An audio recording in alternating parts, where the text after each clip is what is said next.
शुक्लांबरधरं विष्णुं शशिवर्णं चतुर्भुजं प्रसन्नवदनं ध्यायेत् सर्वविघ्नोपशान्तये।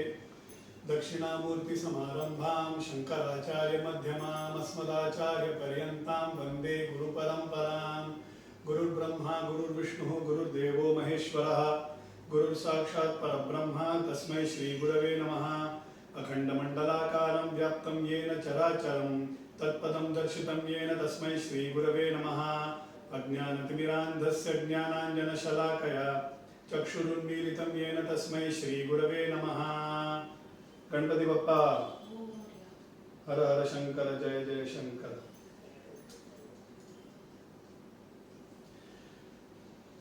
आज it's a very good auspicious day. Thanks to Ganesh ji and Usha ji in our group who informed us that it is an Aradhana day for two बहुत बड़े दिग्गज दो संतों का आज आराधना दिन है। एक स्वामी समर्थ जिनका प्रकट दिन के समय हमने उनका स्मरण किया था और उनके बारे में बहुत briefly we had spent some time and understood about him. Today also happens to be the Aradhana day of as per Tithi, the Aradhana day of one of the greatest saints our times has seen, Bhagwan Ramana Maharshi. So I'll just quickly cover very briefly, will not spend because हमारे पास काफी cover करने के लिए है on महापरिवार, but बनता है भगवान रमणा महर्षि का आराधना दिन है तो we are duty bound to think about him and to speak a few words for him. So I will cover the samadhi part because today is the day when Bhagwan took samadhi. A great saint, we have covered in bits and bits about him in our earlier sessions. Advaita का अगर कोई मनुष्य रूप देना हो तो वो भगवान रमणा महर्षि है। लाखों सालों में ऐसे एक संत आते हैं, one of the greatest and one of the rarest of saints that must have ever dawned on this earth. So 1950 April 14th as per the English calendar, that is the day he took samadhi. 1948 में उनको उनके हाथ में there was a lump that was found which was cancerous in nature. तो generally होता क्या है गुरुओं का या संतों का जब when they want to close out with their अवतार you know when they realize कि हम लोग कभी अपना अवतार कार्य समाप्त करके जाना चाहिए यहाँ से, तो वो जनरली वो एक बड़ा रोग के तौर पे जनरली वो बाह्य रूप में आएगा। वो जिनको स्मरण करने से अपना रोग चला जाता है, जिनको स्मरण करने से अपना सब दुख दर्द मिट जाता है, वो क्या खुद का नहीं कर सकते हैं? वो तो surely they can manage themselves, but वो नहीं करते हैं because that is the time when they want to go out of the avatar, उनका अवतार कार्य समाप्त हुआ रहता है and they would want to keep some reason, एक व्याज, एक कारण रख के वो शरीर को छोड़ना पसंद करते हैं। तो रामकृष्ण परमहंस को थ्रोट का कैंसर हुआ था, Sai Baba had got an acute case of TB, भगवान रमणा महर्षि got a cancer in his hand। Basically होता क्या है, बहुत सारे भक्तों का पाप अपने पे लेने के वजह से because they have altered karma they take it on themselves and वो एक बाह्य रूप में एक बड़ा बीमारी के तरफ से के तौर पे वो बाहर निकल के आता है।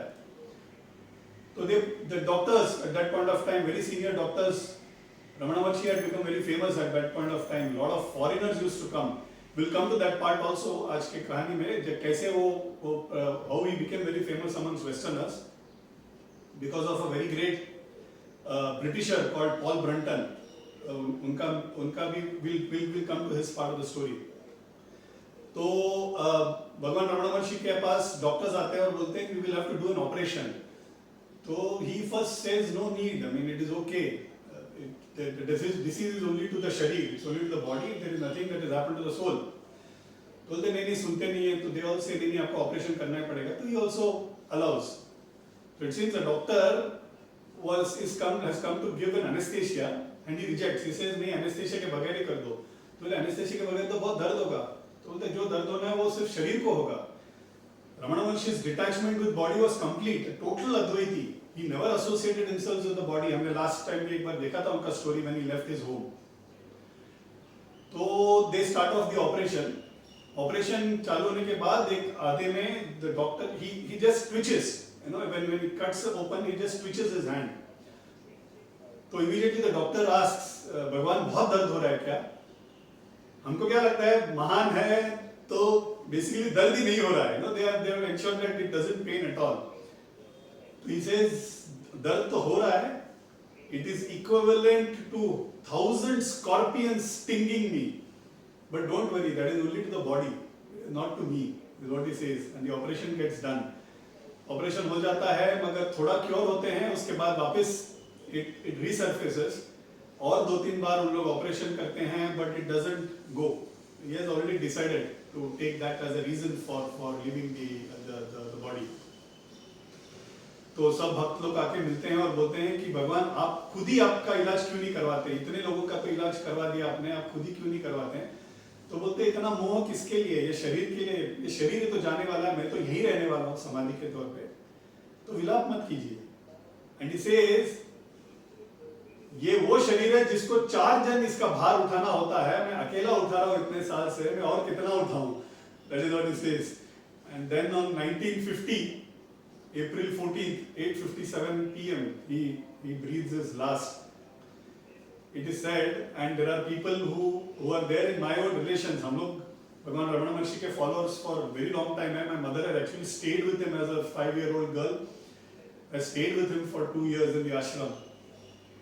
मेरे बहुत सारे relatives are followers of Ramana Maharshi.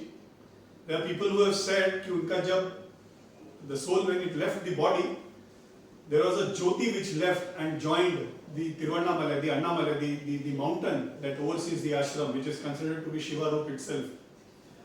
And that was not seen just in Tiruvannamalai, it was seen as far as Chennai, Bangalore, Hyderabad, and many other cities and towns. I have got relatives who have seen that jyoti cross the sky like a shooting star, just to indicate that a great soul, a great saint had left the mortal remains and went into Sarvatra Roop.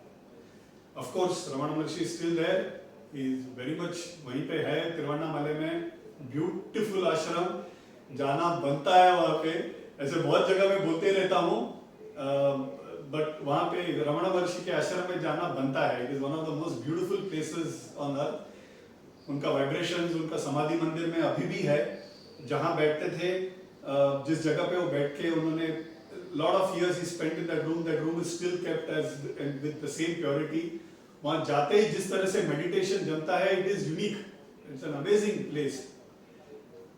A place which one has to visit. Tiruvannamalai clearly it's a land of saints. वहाँ पे जाना ही चाहिए और रमणाश्रम जाना ही चाहिए.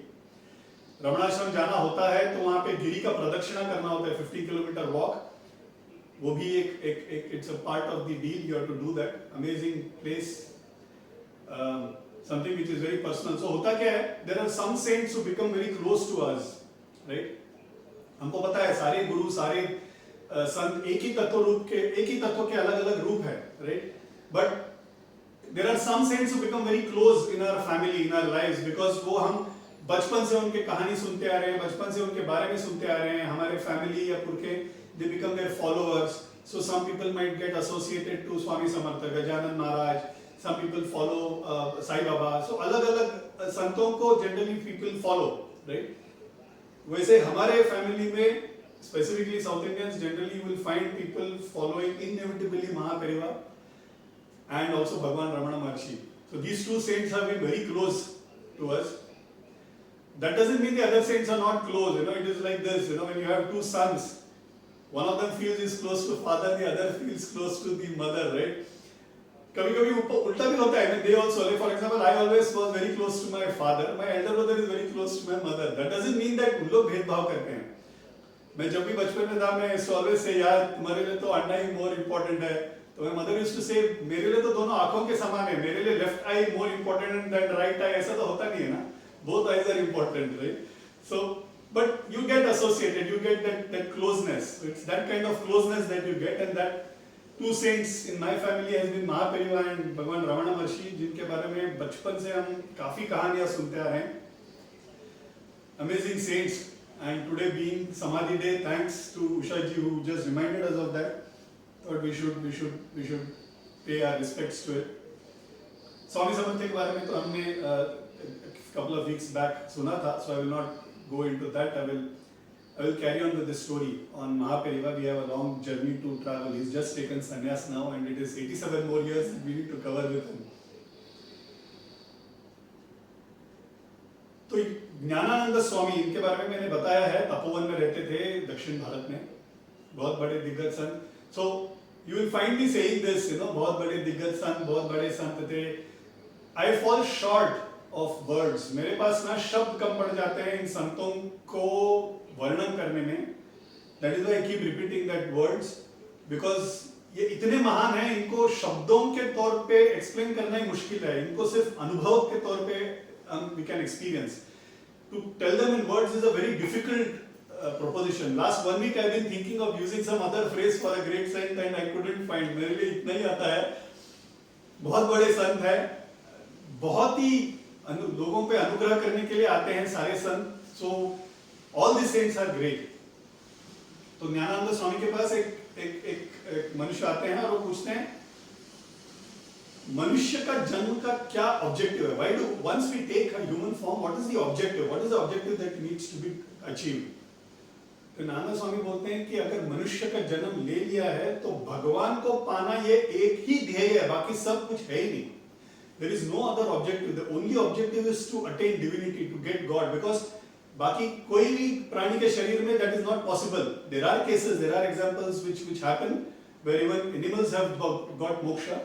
But वो बहुत rare होता है. मनुष्य के तौर पे जब जन्म मिलता है, और अगला जन्म मनुष्य मिलेगा ये पता नहीं है. अगर जो मिला है, ये जन्म में मिला है, हम लोग मनुष्य बन गए हैं, तो we might as well make as much efforts as possible to attain divinity. तो how do you attain divinity? नामस्मरण is one of them. Yogi Ram Surat Kumar जो तिरुवन्नामलाई में थे, इनके बारे में मैंने बात किया है. उनके पास एक आके मनुष्य पूछते हैं कि आप राम नाम बोलने को, you know, you always keep saying कि राम का नाम स्मरण करना चाहिए. उनका महामंत्र राम नाम ही था. तो वो कितना बार करना चाहिए एक दिन में? एक कोई गणित रहेगा ना, तो आप प्लीज बताइए. तो योगी राम सूरत कुमार बोलते हैं, हाँ गणित है ना, बहुत सिंपल गणित है. राम नाम उतने ही बार तुमको लेना चाहिए जितना बार निश्वास उश्वास लेते हो. मतलब जितना बार आप इनहेलिंग एंड एक्सहेलिंग जितना बार करते हो, उतना बार राम नाम लेना, उससे ज्यादा नहीं लेना आपको. That is what he says. Basically it means वो अपने अंदर चला जाना चाहिए. That's to become a part of us. See, it is very difficult. We are all normal human beings. हमारे लिए संतों को पहचानना मुश्किल है, राम नाम बोलना भी मुश्किल है. मुश्किल से एक बार भी दिन में बोल दिया तो भी काफी है. तो हमारे जैसे लोगों के लिए क्या है? What is the उपाय? The उपाय is very simple. What Gyananand Swami said, माँ के गोद में बच्चा बन जाना है. Right? Gyananand Swami said, if you become a child in a guru's lap, it is guru's botheration कि तुमको कैसे मोक्ष देना है, वो तो गुरु को दिख लेंगे. तुमको तो चिंता करने की जरूरत ही नहीं है. ऐसे एक महान गुरु जिसके गोद में सैकड़ों हजारों लाखों लोगों ने अपना सिर रखा और जिन्होंने करुणा पाई, वैसे एक महासंत थे महापरिवा.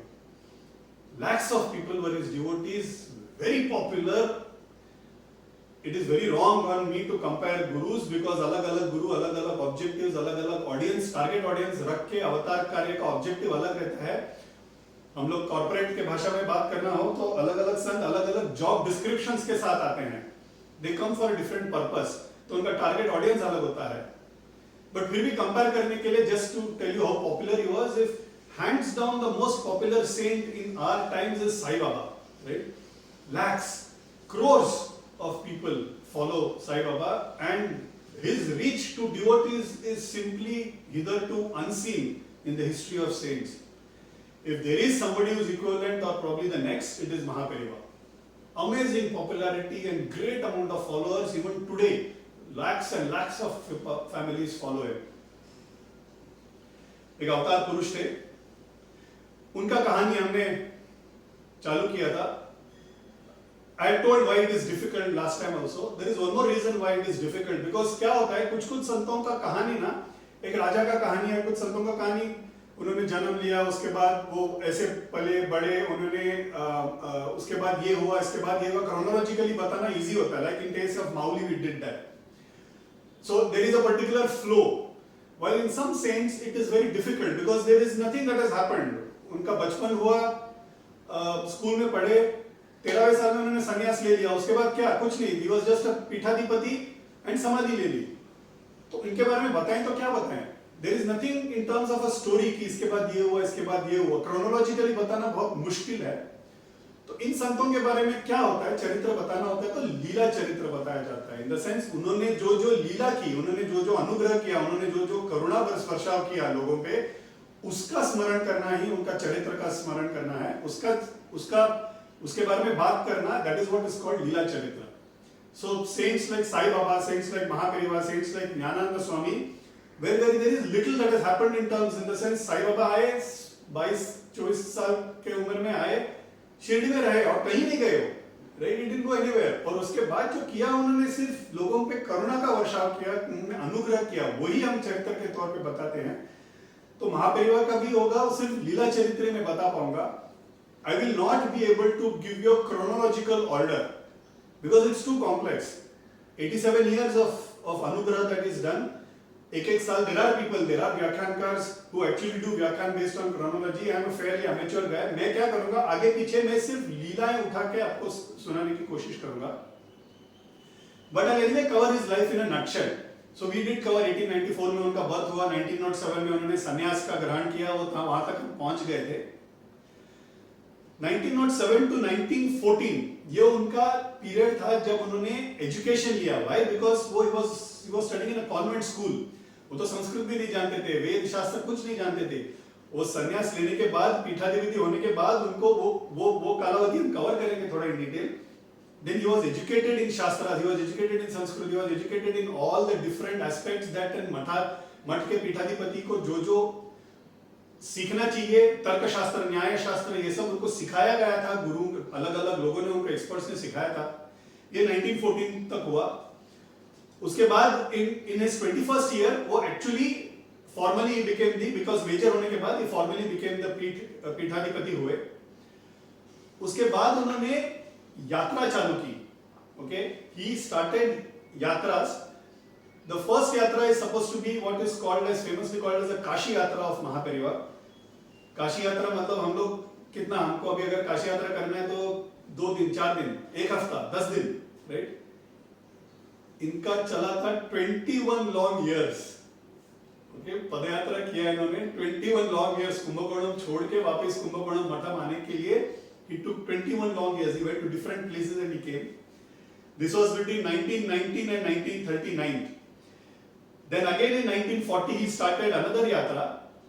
this yatra he did only in 2 states, Tamil Nadu and Andhra Pradesh, and he spent 29 years doing this yatra। Andhra Pradesh और तमिलनाडु पुण्य भूमि है, बिकॉज महापेरिवा का पैर हर एक गांव में लगा है। He has gone to every village। There is not a single place he has missed। Andhra and Tamil Nadu, he has covered it completely। 29 long years उन्होंने किया। उसके बाद 1978 to 1984, by this time the second Periva, Jayendra Swami Saraswati Swami had become the Shankaracharya। He had retired but he was still a sannyasi only। तभी उन्होंने एक 6 साल का एक यात्रा किया 1978 to 1984। 1978 में Mahaperiva was 84 years। Okay, from 84 years to his 90th year उन्होंने एक यात्रा की। This यात्रा is considered to be the best यात्रा apparently and the most difficult यात्रा, because ये वाले यात्रा में वो शंकराचार्य नहीं थे, फॉर्मल पीठाधिपति नहीं थे, he was just a सन्यासी, रिटायर हो गए थे। तो he went as a normal सन्यासी। जब एक शंकराचार्य जब एक यात्रा में निकलते हैं तो एक पूरा कॉर्पोरेट, लाइक a पूरा organisation moves। there are people, attendants, there are assistants। वो पूजा के लिए, विधि के लिए सामान, वो विग्रह सब मूव करेगा। there will be trucks, there will be cooks, there will be हाथी, घोड़े, ये सब निकलेंगे, because it's a formal Raja who's moving। तो जब शंकराचार्य मूव करते हैं तो it is a whole organization that moves। 1978 to 1984 Shankaracharya Mahaperiva moved only as Mahaperiva, और उन्होंने बोला कि मेरे से ये बहुत मुश्किल होने वाला है, इसलिए उनके साथ सिर्फ 6 या 7 लोग निकल पड़े थे। These 6-7 people are the most luckiest because they got to have a yatra which probably was one of the most unique। वो भी उसके लिए भी वहां पे भी आएंगे। वो वाले यात्रा में महाराष्ट्र तक आए थे। सतारा में आके उनका काफी उन्होंने लोगों को अनुग्रह किया। बेलगांव में आए थे। So he did a lot of अनुग्रह and लीला there। वो भी हम कवर करने की कोशिश करेंगे। इस बीच में 1954 में he is a 68th pontiff। उन्होंने 69th pontiff को अपॉइंट किया, which is श्री जयेंद्र सरस्वती स्वामीगढ़। जो पूर्वाश्रम में सुब्रमण्यम करके उनका नाम था, उनको उन्होंने पीठ पे उन्होंने उनको बिठाया गद्दी में।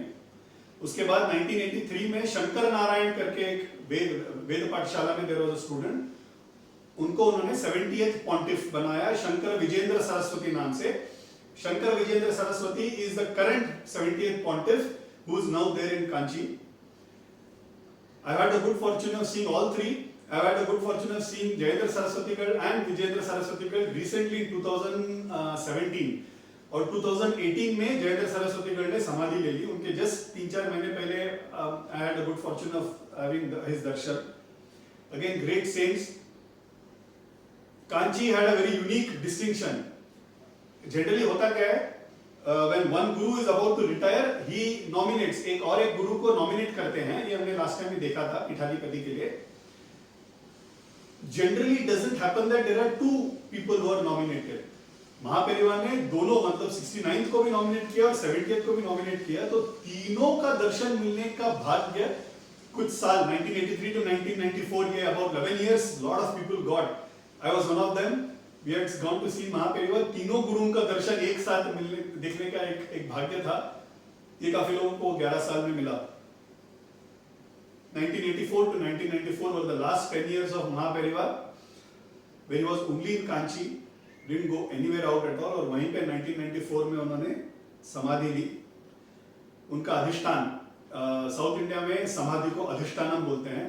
अधिष्ठानम मतलब उनको वहां पे दफनाया जाता है, एक सैक ऑफ विभूति में उनको रखा जाता है, उनको दफनाया जाता है, और ऊपर इधर शिवलिंग या तुलसी का वृंदावन ऊपर स्थापन करते हैं। उस place को, that is what is called as adhishtanam, or it is called as samadhi in normal parlance. Because we are covering a South Indian saint, I will try and use words which are more appropriate for that. So this is the brief story, the storyline. ये यात्राओं में क्या हुआ, अलग-अलग लोग जब जहाँ पे आके मिले, उसके बारे में लीला चरित्र हम सुनने की कोशिश करेंगे। It will not be necessarily in a chronological order, आगे पीछे होगा। I have tried, what I tried to do is I tried to club certain similar leelas, प्राणियों पे जो किया हुआ लीला या पामर जनों पे जो किया हुआ लीला, या संतों के साथ उनका जो अलग-अलग संतों का समाधि का विजिट्स, या संतों के साथ उनका अलग-अलग संतों को मिलना, दलाई लामा को मिलना, या गांधी जी से मिलना, या पॉल ब्रंटन से मिलना। So ये सब एक ऐसा इसमें I've tried to put it into certain buckets so that there is a flavor to the story, so that we can enjoy it together. Last time हमने कवर किया था महापरिवा had taken had taken सन्यासी। सन्यास आश्रम का ग्रहण करने के बाद उन्होंने माँ और पिताजी को बोला कि आप मुझे धर्म के लिए त्याग कर दीजिए, and his parents then leave, then they start from the place and then go to Dindivanam, and then now they have come to Kumbakonam. So it is actually a Kanchipura Matham, it is a Kanchi Matham, but somewhere in 1800s what had happened is because of the Karnataka war, सुल्तान का बहुत problem होने की वजह से Kamakshi Devi, which is the Devi for the मठ, उसको लेके, which is the Bangaru Kamakshi, मतलब Bangaru means in Kannada Bangaru means gold, वो गोल्ड का एक मूर्ति है कामाक्षी देवी, उसको लेके तब के जो पीठाधिपति, तब के जो शंकराचार्य थे, he goes further down and Kumbakonam में स्थापन करते हैं मठ को। It is only Mahaperiva who shifted from Kumbakonam to Kanchipuram. So जब महापेरिवा ने जब पीठारोहण किया था, तभी मठ was in Kumbakonam. Kumbakonam is further south in Tamil Nadu, Chennai से about overnight journey by train। वहाँ पे Kumbakonam is, that's where it is। तो वहाँ पे पहुँचते हैं, वहाँ पे पहुँचने के बाद 1907 May 9th, today is the day, English calendar, जब उन्होंने उनका राज्याभिषेक हुआ, okay?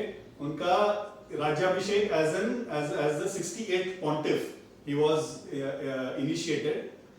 ये राज्याभिषेक क्यों होता है? जब आदि शंकराचार्य भी जब पीठारोहण किया था उन्होंने कांची में, उनका राज्याभिषेक हुआ था, मैंने ये कवर किया था लास्ट टाइम। राज्याभिषेक इसलिए होता है बिकॉज जो धर्म का परिपालन करते हैं, जो लोगों का परिपालन करते हैं, उनको विष्णु स्वरूप माना जाता है। Just as Raja does take care of his praja, same way a saint also takes care of his disciples or devotees. That is why they are equivalent to a king. और इसीलिए उनका राज्याभिषेक होता है। अलग-अलग पुण्य तीर्थ से तीर्थ लेके आया जाता है एंड उन पे अभिषेक किया जाता है, फूलों का हार चढ़ाया जाता है, फूलों का वर्षाव किया जाता है, उनको एक गद्दी पे बिठाया जाता है. So there's a whole elaborate process that happens when पीठारोहण होता है. उसके बाद हाथी पे बिठा के there is a procession that is taken around the town. महापरिवार का जो प्रोसेशन हुआ था वो 6:30 in the evening it started on 9. Kumbakonam में एक छोटा सा ही राउंड करके आए. It's a very small town, even today it's a very small town. By the time they came back to the Matham, it was already next day morning 8 o'clock. तो इतने लोग, लाखों लोग आए थे उनका दर्शन लेने के लिए.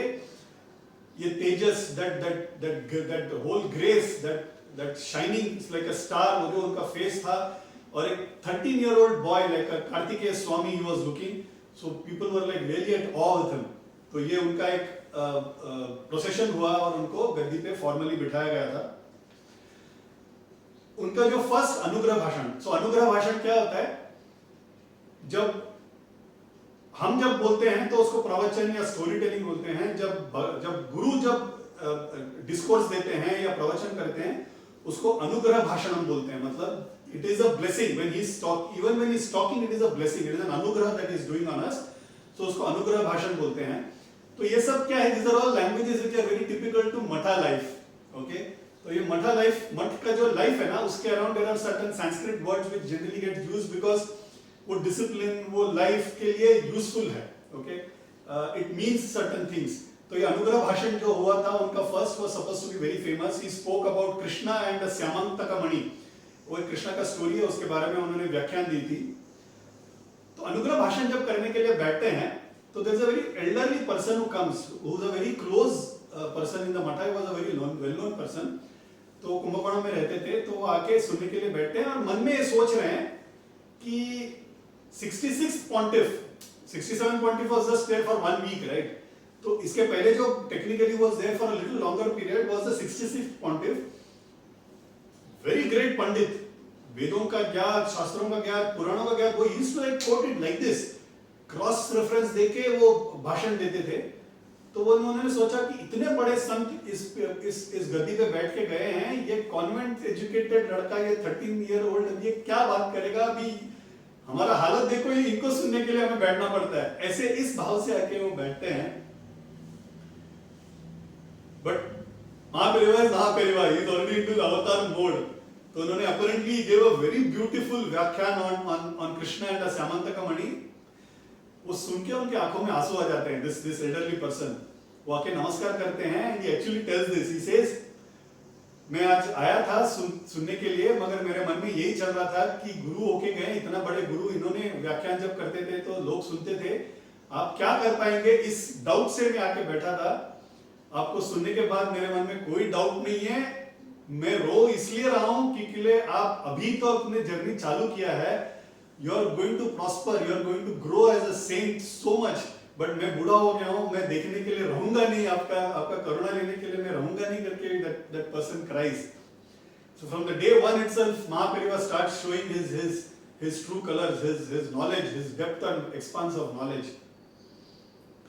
But the truth remains that उनको संस्कृत नहीं पता है, उनको वेदों और शास्त्रों का ज्ञात नहीं है. ये बाह्य रूप में it is important that that person has to be initiated formally. तो उनका एजुकेशन होना चाहिए. तो ये एजुकेशन होने के लिए 1907 से मठा में काफी पंडित रहते हैं. What happens in a matha is there are a lot of people get associated who are experts in each of the topic. Astrology में, वेदा में, शास्त्रों में, पुराणों में, संगीत में, नृत्य में, न्याय शास्त्र, तर्कशास्त्र, astrology, astronomy, mathematics, science. Each of the topics you will have different experts who are associated to the matha because it's a formal organization. तो उन लोग सब लोग को बुलाते हैं और बोलते हैं कि अब इनको सिखाना है. तो he learns Sanskrit, he learns French, English, Tamil, Marathi, Hindi, Telugu, Malayalam. He learns what Mahapariva knew 11 different languages and just not knew, he was an expert. ये सारे से टॉपिक्स में एक्सपर्ट नॉलेज. तो हम लोग ना सीए में ना there is this inter CA और फाइनल सीए ना, हमारे स्टडी मटेरियल में ऊपर there is to be a paragraph which is called the preface. तो प्रीफेस में दिया जाता था. इंटर में it used to be given as the book is being designed in such a manner to give working knowledge to the student, and final में it used to be told this to give expert knowledge to the student. मतलब हम लोग उसके बाद expert बनना चाहिए ऐसा belief है, हुए कि नहीं वो अलग बात है, दैट इज अ बिलीफ. तो Mahaperiva when he learned, he just not learned it, he became an expert in it. We'll try and cover some leelas around that also. But होता क्या था 1907, 1908 में 1909 ये 2 साल में ना हजारों के तादाद में लोग आके मिलने आते थे. एक when you are in the matha, you have to do a lot of other things. You have to be involved in administration. वो श्री कार्यम का CEO will come, he'll tell इनको ये काम करना है, ये धर्म का काम करना है, आप अपना अनुमति, उसको श्रीमुख देना बोलते हैं. This again a matha word. उनका परमिशन, उनका आज्ञा, उनका अनुग्रह जब मिलता है तो उसका श्रीमुख मिल गया ऐसा बोलते हैं. मतलब अगर कुछ वेद सदस्य अगर कंडक्ट करना है तो इफ महापेरिवा विल गिव और द पीठाधिपति गिव्स अ परमिशन, आज्ञा दे देते हैं, तो उसको बोलते हैं कि ये काम करने के लिए श्रीमुख मिल गया है, ये हम कर रहे हैं. That is how they will do a prachar about it, which means the guru, the dharma guru himself has permitted to do it. तो वो उसके लिए आएंगे. So he was getting disturb. So विद्याभ्यास में काफी व्यत्यय, खंडन हो रहा था. So they were finding it difficult. The teachers are also finding it very difficult. वो क्या करें, इनका भी ये भी पता नहीं है. तो they all decide, the elders in the matha decide that they should go to a place which is secluded, where you will not get disturb.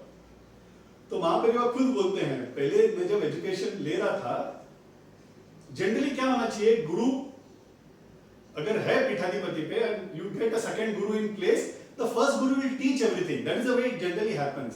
But unfortunately in case of Mahaperiyava हुआ नहीं, क्योंकि इनके पहले के दोनों गुरु ये लेने के पहले ही समाधि ले ली.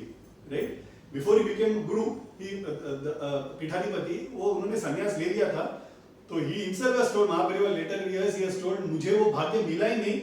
तो मुझे जिसने रूप दिया, मुझे जिन्होंने रूप दिया, वो उस टाइम के माठ में जो भी सीनियर्स थे, जो भी पंडित लोग थे, उन्होंने मुझे ये रूप दिया है. मैं जो भी हूं उनकी वजह से हूं. That is what he is told. So it seems in a Mahamaham, that is Kumbakonam में ना also there is a Kumbh Mela that happens. Kumbakonam का नाम क्यों कुंभकोणम पड़ा is because there is Kumbakonam, the Kumbh Mela that happens in that place. अमृत मंथन जब हो रहा था ना, अमृत मंथन में वो जो कलश में से अमृत एक ड्रॉप छलक के it fell in a place. That place is Kumbakonam. वहां पे एक ड्रॉप गिरने की वजह से एक वहां पे लेक बना हुआ है. That lake is considered to be Amrit itself. Okay? तो वहां पे जो भी जाएंगे, नहाएंगे, रोग का निवारण हो जाएगा, we will have well-being. So that is a belief. उस लेक में कुंभ मेला होता है every 12 years once. माघ मास में आता है once in 12 years.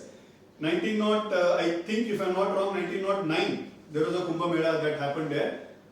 लाखों लोग आए थे and Mahaperiva also had gone there. तो महापेरिवा के वहां पे जो सीनियर थे, वहां पे I think it was some Pashupati Iyer, very senior person. वो उन्होंने बोला, स्वामी आप ना यहाँ पे एक रूम में बैठेंगे और हम लोग जिससे बोलेंगे ना उसी से बात करेंगे, आप बैठे यहाँ पे. So although he was a Swami, although he was Guru, although he was Pitaadhipati, because he was still getting trained into the entire thing, there were elders who used to actually tell him politely but firmly. तो Mahaperiva actually has told this, narrated these stories. ऐसे बड़े मुझे बोल के जाते थे और मैं भी चुपचाप बैठ जाता था, किसी से मिलता नहीं था. And that is how I got trained as to how to speak, whom to speak with, you know, where to speak, where not to speak. ये सब भी मुझे ट्रेनिंग दिया इन बड़े लोगों ने. Is what when becomes later years he expresses his gratitude towards those elders. Because यहाँ पे इनका काफी खंडन हो रहा था इनके एजुकेशन में. 1909 में they decided they will go to a little remote village called Mahendra Mangalam. This even today is a remote village. And what happens is it is actually a small island. Kaveri ना दोनों तरफ से flow होता है and it is an island in between. Okay, so you have to go by boat. अभी तो खैर bridge है, but उस समय सिर्फ बोट ही था. तो वहां पे जाते हैं. There is an elderly person who was associated with the monk who had a house there. वहां पे रहते हैं. वहां पे रहने के बाद from 1909 to 1914, almost 5 years, 4.5 years, उन्होंने वहां पे शिक्षण ली. Nobody came for darshan. He didn't give darshan to anybody. पूरा का पूरा focus was only on education. सारा everything that all the pandits had to teach, they taught him. Mahaperia was just a young boy, right? Imagine 13, 14, 15, 17 year young boy. उनको ना swimming बहुत पसंद था. तो कावेरी में चले जाते थे. आधा एक घंटा नहीं आते थे. यहाँ पे गुरु बहन सब बैठे हैं सिखाने के लिए और वो वहाँ पे नहा रहे हैं. तो फिर आके उनको बताएंगे, स्वामी आपको अभी आना है पढ़ने के लिए. See, it was a very unique relationship. Yes, they were teachers. Vidyaguru थे, पंडित पांडित्य था उनमें, उनको स्वामी को सिखाना है. बट औदे में ये बड़े थे, बिकॉज ये पीठाधिपति थे. He was the Shankaracharya, right? औदे में वो बड़े थे. तो वो जब भी आते थे, who is supposed to do नमस्कार? The student is supposed to do नमस्कार to the teacher, right? This was an odd thing. Where the teachers used to आते, नमस्कार करते थे, फिर बैठ के पढ़ाते थे, जाते हुए वापस नमस्कार करके जाते थे. यहाँ पे औदा ज्यादा बड़ा है. So, for example, my bhabhi, happens to be technically a couple of years younger to me. But by relationship, she is a bhabhi to me. It is me who will be doing namaskar. It is the position that the person holds which is important and not the age. Okay? तो महापरिवार को नमस्कार करके जाते थे. तो महापरिवार यहाँ पे he is taking bath, तो जाते थे, उनको बोलते थे नहीं प्लीज आइए, अभी पढ़ाई का समय हो गया है. तो उनको मुश्किल से लेके आते थे. कभी कभी बहुत ध्यान देके सुनते थे, कभी कभी अपने ही मन में कहीं तो सोच रहे हैं और इन लोग पढ़ा रहे हैं. उनको बताने के लिए भी मुश्किल, स्वामी जी प्लीज इधर ध्यान दीजिए, डांट भी नहीं सकते हैं. और कोई स्टूडेंट होता तो डांट देते, मार देते, कुछ तो कर देते थे. तो they are finding it very difficult. कैसे वैसे हम लोग सिखा देते हैं astrology, all everything that they teach, all topics they end up teaching him. सब होने के बाद अभी उन लोग भी बोलते हैं हो गया, अभी 1909 अभी ऑलमोस्ट 6 इयर्स हो गया सिखा के. एक दिन आते हैं, नमस्कार करते हैं और बोलते हैं महापरिवार हो गया, हमारा हमसे जो भी सिखाना, हमसे जो भी हो सकता है हमने सिखा दिया है, अभी आज्ञा दीजिए, हम निकलते हैं, आप भी अपना मठ का कार्य में लग जाइए. महापरिवार बोलते हैं ऐसे कैसे आप बोल दिया आपने, सब हो गया. How do you tell that the education is done? You have to take the test of a student, right? आप टेस्ट लेंगे तभी तो पता चलेगा कि मैं कैसे सीखा हूं. वो आपने देखे बगैर आपने बोल दिया सिखा के हो गया, ऐसे नहीं चलेगा. आपको टेस्ट लेना है. So it seems they take test, he answers. Now this is where he shows that he is not just a normal human being, he is an avatar. He answers not only that was taught to him, he answers beyond what was taught to him.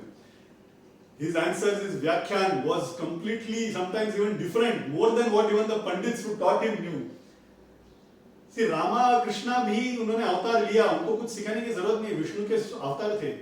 But फिर भी उन्होंने गुरुकुल वास किया. कृष्णा ने सांदीपनी आश्रम में 64 days में 64 कला सीखे. वो सांदीपनी आश्रम में सीखने की वजह से थोड़ी भगवत गीता बोल पाए, राइट? वो भगवत गीता वो उनके अंदर ही था. ही वाज सर्वज्ञ मूर्ति, राइट? ही न्यू एवरीथिंग. फिर भी उन्होंने वो कार्य किया कि टीचर को गुरुकुल में जाके सीखना जरूरी है. हमारे लिए it is to teach us that guru को मर्यादा देना चाहिए, गुरुकुल में जाके सीखना चाहिए. ये हमें सिखाने के लिए है. महापरिवार भी 6 साल सीखे, सीखने की कोई जरूरत नहीं थी उनको. वो सब सीखे जो उनको सिखाया भी नहीं था, वो जानते थे. तो I tell you a couple of good stories on around his education. एक बार later in the years there was a person who came to meet. He was a shatavadhani. तो साउथ में ना, एक्चुअली नॉर्थ में भी है ये concept. There are 2 concepts called Ashtavadhani and Shatavadhani. Ashtavadhani and Shatavadhani में क्या है? These are families. They are families मतलब वो क्या? अष्टावधानी मतलब वो family, that person will know 8 different topics to an expert level. Okay, any 8 different topics of his choice to an expert level. वो जाएंगे, अलग अलग दरबार में जाएंगे एंड दे विल से कि वो वाले टॉपिक के आप अपने एक्सपर्ट्स को बुलाइए. 8 different. So suppose I am in mathematics, मैंने 8 टॉपिक्स चूज किया, mathematics, astrology, music, dance, sculpting, ऐसे करके मैंने सपोज 8 टॉपिक्स चूज किए. आप अपने इंडिविजुअल एक्सपर्ट्स, मतलब एक सिर्फ मैथ्स में एक्सपर्ट, एक सिर्फ साइंस में एक्सपर्ट, एक सिर्फ नृत्य कला में एक्सपर्ट, ऐसे लोगों को सामने खड़ा कीजिए. 8 अलग अलग सवाल पूछिए, मैं वो 8 का साथ में जवाब दूंगा. And he has to give the right answer. They will ask expert level questions and he is supposed to answer. I just quickly mention here, मेरे मदर के साइड में my mother's grandfather's grandfather, वो वाला lineage is considered to be an Ashtavadani. Okay, they were Ashtavadani in Pudukkottai Samsthan. Pudukkottai is like Gwalior, Indore जैसा छोटा संस्थान है. They are attached to a larger king. It's a small kingdom, princely state जैसा. वो संस्थान में my great great great grandfather was an Ashtavadani. You have the ability to answer 8 questions. ऐसे शतावधानी भी होते हैं, मतलब 100 सब्जेक्ट्स पे जिन्होंने निपुणता पाई हो, वैसे Iyengar later on comes and meets महापरिवार and he tells होता क्या है ना, मठ में जब एक गुरु होते हैं ना, people of different walks of life will come to show their skills. क्यों? क्योंकि मठ में ना उनको फिर साइटेशन दिया जाता है, like today we take PhD degrees लेते हैं, राइट? तो वो रख के फिर हम दुनिया को दिखाते हैं नो कि मैं I am a PhD in this, I have got a degree in this. तो उस जमाने में क्या होता था, अपना कला का प्रदर्शन गुरु के सामने करेंगे, मठ विल गिव साइटेशन कि this person is an expert in Samaveda, this person is an expert in this music और this wing of music, this person is an expert in, ऐसे करके अलग अलग उनको साइटेशन देते थे। वो अपना कला प्रदर्शन करेंगे गुरु के सामने। दो रीजन है, एक ऐसे साइटेशन भी मिलता है, दूसरा गुरु का अनुग्रह भी मिलता है, which is double, right? And some people come just for the sake of offering it. हम हुंडी में पैसा ऑफर करते हैं, फल फूल ऑफर करते हैं, ऐसा हम हमारा कला ऑफर करने के लिए भी लोग आएंगे। That is how matha's life is. तो ये शतावधानी who's a senior Iyengar person who comes and meets and he says, मठ में जो भी एक्सपर्ट्स है, 100 लोग तो नहीं रहेंगे, जितने भी एक्सपर्ट्स हैं बुला लीजिए, let them ask question, I will try and answer. तो महापरिवार also arranges that event and then they start asking question. तो महापरिवार क्या करते हैं, उनका असिस्टेंट को बुलाते हैं, as they are asking questions, महापरिवार secretly is also answering those questions and asking that assistant to note it down, just to check his knowledge level. And at the end of the entire thing, they ask 100 questions and they find that Mahapari also had answered the same questions as rightly as that Shatabdani. Just an example कि सिखाया जाता है, yes, it is important, but उन्होंने जो सीखा वो अलग level पे सीखा। Astrology में भी was very a great expert. Astrology related a couple of stories I'll just try and cover. एक बार there is a very great astrologer. Palakkad, मतलब it's a small state district in Kerala Tamil Nadu border में, बहुत बड़े दिग्गज ज्योतिष थे। वो आके महापरिवार से मिलते हैं एंड इट टेक्स हिज अनुग्रह। वो इतने बड़े दिग्गज एस्ट्रोलॉजर थे कि he used to not only tell the truth, whatever he used to tell will also become true. इतने बड़े ज्योतिष थे वो। तो आके मिलते हैं, नमस्कार करते हैं, अनुग्रह लेते हैं। मठ में क्या है, सब हमारे जैसे ही लोग इर्द गिर्द रहते हैं ना, हम भगवान के सानिध्य में है, हमारे लिए ग्रह दशा ये जानना जरूरी नहीं है, हमको सिर्फ गुरु का अनुग्रह मिल गया तो भी काफी है, ये जानते हैं, लेकिन उसको अनुभव के तौर पे लाना मुश्किल होता है। तो ये जब दर्शन लेके बाहर निकलते हैं तो सब उनके पीछे लग जाते हैं, हमारा भी पत्रिका देखिए, हमारा भी हॉरोस्कोप देखिए, बताइए कैसा है, उनको प्लीज बताइए करके। तो ये बैठते हैं और वो बोलते हैं, मैं अभी हूं महापरिवार के सानिध्य में। महापरिवार जहां बैठे हैं वहां से 300 मीटर रेडियस में एक भी ग्रह बात नहीं करेगा, एक भी ग्रह का मुझे दशा पता नहीं चलेगा। यहां पे सिर्फ एक ही, there is only one person and his प्रभाव that will talk and that is महापरिवार। अगर आपको इसके बारे में जानना है तो प्लीज मेरे रूम में आइए, which is little far off, मैं वहां पे आके बताऊंगा। The reason why I told this story is senior people who understand this particular kala, they could sense the importance of the guru. उनका प्रभाव 300 मीटर इतना था, उनके सिर्फ 300 मीटर के दायरे में भी आ जाता है तो भी नवग्रह को जो बोलना है बोलने दो, गुरु अनुग्रह मिल गया तो काफी है।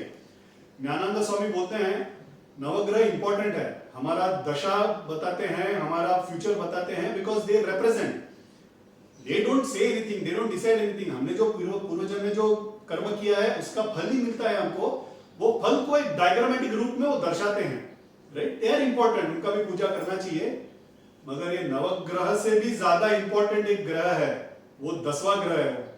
लोग पूछते हैं कौन सा 10वां ग्रह है, वो है गुरु अनुग्रह। अगर गुरु अनुग्रह रहेगा तो ये 9 का 9 ग्रह भी शांत बैठेंगे, there will be no effect to that. That is what this astrology also says. 300 metre के डायमीटर के रेडियस में देयर इज नो ग्रह दैट विल स्पीक, इनका सिर्फ इनका ही गुरु का ही अनुग्रह बात करेगा, इनका गुरु अनुग्रह होगा तो बाकी सब मान जाएंगे। एक और एक एस्ट्रोलॉजर आते हैं उनसे मिलने के लिए। That astrologer also very good astrologer, he has a good knowledge, but he वो खुद उनका लाइफ बहुत मेस में है, इन अटर पॉवर्टी एंड लॉट ऑफ ग्रह क्लेश, you know, fighting in between in the houses. And तो आके रोते रोते आते हैं और दर्शन देते हैं और बोलते हैं मैं लोगों का ग्रह दशा बताता हूँ, बट मेरा खुद का लाइफ ऐसा क्यों मेस में है परिवार। तो परिवार बोलते हैं कि तुम कैसे बताते हो, जब एस्ट्रोलॉजी या जब पत्रिका पढ़ के लोगों को बताते हो तो कैसे बताते हो, तुम ऐसे बोलते हो ना। तुम्हारे ग्रह में, तुम्हारे इसमें शनि नीच है, ये राहु दुष्ट ग्रह है, वो तुमको परेशान कर रहा है, तुमको बच्चा होगा ही नहीं, तुम्हारा शादी होगी नहीं, तुम ऐसे बताते हो, तो you tell it negatively. You are telling people that Shani is a नीच ग्रह, राहु इज अ दुष्ट ग्रह.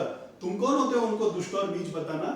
तुमको सिर्फ इतना बताना है कि तुम्हारा अभी जो ग्रह दशा है वो ठीक नहीं है, उनका कोप है वो आप पे, आपका अभी जो टाइम चल रहा है वो ठीक नहीं चल रहा है, आपका ये निवारण है, आप ये कीजिए, ठीक हो जाएगा.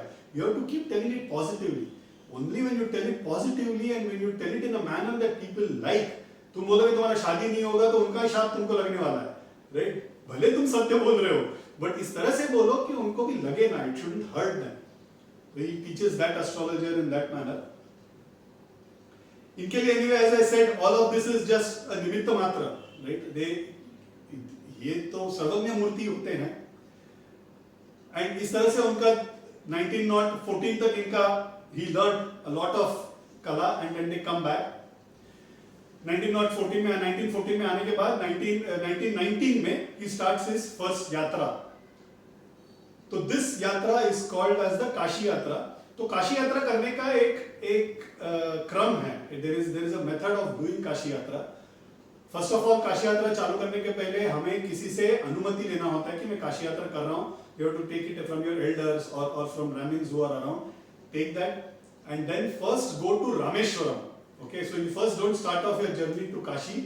First अपने को जाना होता है Rameswaram, which is down south. Rameswaram जाने के बाद वहाँ पे बीच जो सैंड का जो वहाँ पे it's on a sea coast. वहाँ पे बीच में जाके, बीच मतलब इंग्लिश बीच, हाँ, तो बीच में जाके वहाँ का जो मिट्टी है उस मिट्टी का लिंग बनाना होता है, शिवलिंग बना के, वो शिवलिंग लेके you have to go to Prayag, which is today's Allahabad. उस जमाने में प्रयाग बोला जाता है. Prayag is a very important place. Prayag why it's an important place? Because वहां पे संगम होता है 3 नदियों का. इट इज नॉट जस्ट 2 नदी, 3 नदियों का, गंगा, जमुना, सरस्वती, तीनों नदियों का वहां पे संगम होता है. सरस्वती गुप्त रूप में संगम होती है, अपने को दिखता नहीं है. तो उसके लिए जो उपमा दिया जाता है ना, the upama is it is like a veni. वेणी मतलब हम जो लेडीज जो प्लैट करते हैं ना hair. So when you plait your hair you take 3 legs, right? You distribute the hair into 3 and then you plait it in a design. When you see a plait, you can at any given point of time only see 2, right? You can't see the third at all, right? तो उस तरह से गंगा जमुना दिख जाते हैं. सरस्वती गुप्त रूप में she joins the Sangam. Okay, तो वहां पे त्रिवेणी संगम में वेणी दान देना बहुत, if a person is going, married person है तो वेणी दान देना बहुत इंपॉर्टेंट है. वेणी मतलब केश का दान, specifically for ladies also to give. आजकल generally they just give a very small part as veni daan. वेणी दान देना इसलिए इंपॉर्टेंट है because hair is apparently one thing in our body that we feel ego.